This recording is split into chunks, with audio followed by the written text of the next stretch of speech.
Assalamualaikum warahmatullahi wabarakatuh. Today I want presentation about WH Hoffman and let's see the video. Okay, WH expression. It is an expression containing an interrogative word with WH like what, when, where, why, who, which, and how. Jadi ekspresi WH ini adalah ekspresi yang mengandung kata interrogatif. Katanya seperti what, when, where, why, who, which, and how. Next, WH movement. It is by which a WH expression like who or what language move into the specific person within CP. Jadi WH movement itu ekspresi WH itu dengan mana WH movement. WH movement ini WH movement. It is by which a WH expression like who or what language move into the specific person within CP. Jadi WH movement ini dengan mana ekspresi WH itu bergerak ke posisi spesifik dalam CP atau bergerak ke front atau bergerak ke head. Dan WH movement ini bisa disebut dengan WH front.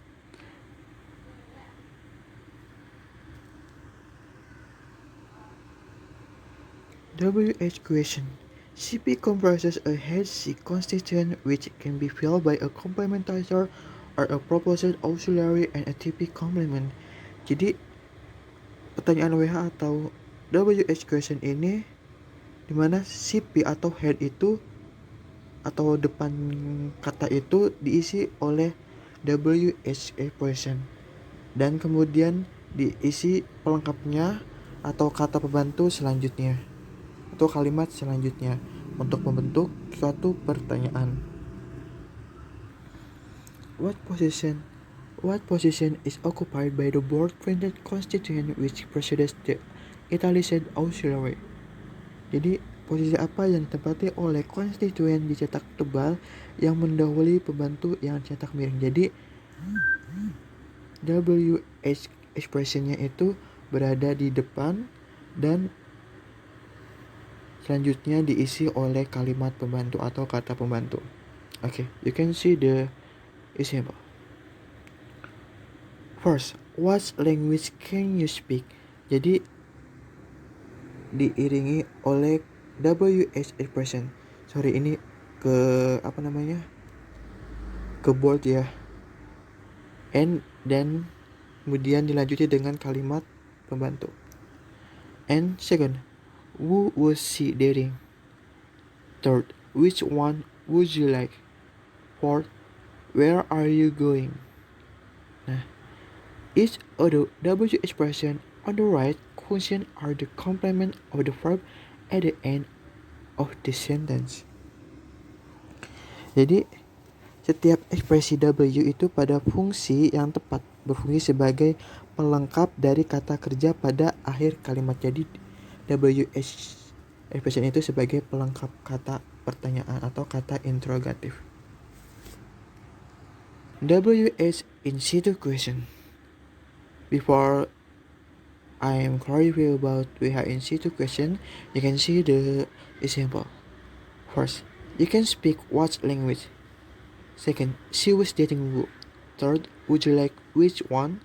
Fourth, are you going where? Why the WH question WH expression berada di belakang? I want clarify about it. Nah, the WH expression is not proposed but rather remains in situ in place in canonical position associated with its grammatical function, which is a complement that is normally positioned after the verb.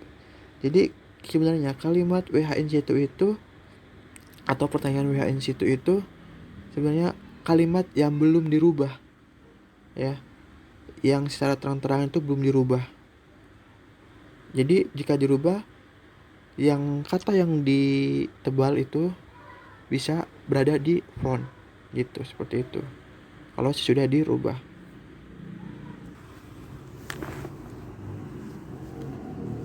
Echo question.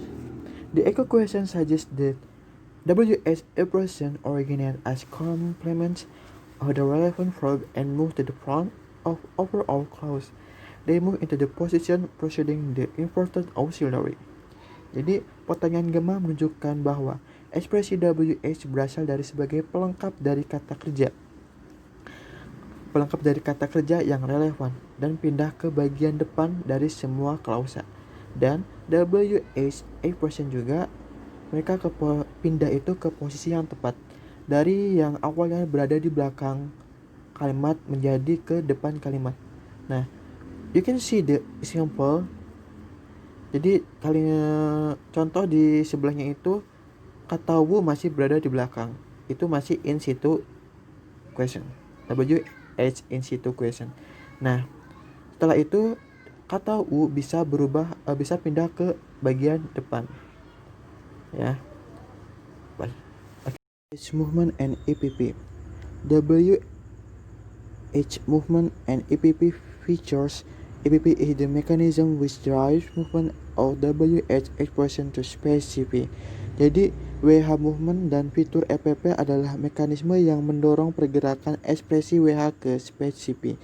Jadi perubahan atau perpindahan WH movement dari akhir kalimat atau di bawah diagram move ke head atau ke front.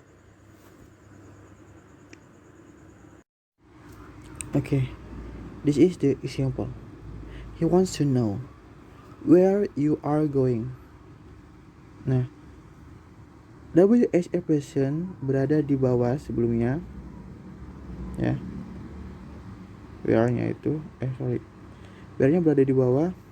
Dan setelah ada perubahan dibantu dengan EPP, where itu berpindah ke CP atau ya berpindah ke CP atau ke head ya. Tuh, you can see. Jadi ini diagramnya sebenarnya sama dengan materi-materi sebelumnya. Jadi mungkin teman-teman udah dapat mengerti untuk perpindahan kata. Jadi yang awalnya di bawah pindah ke head. Ini sama dengan materinya si Pipit kemarin.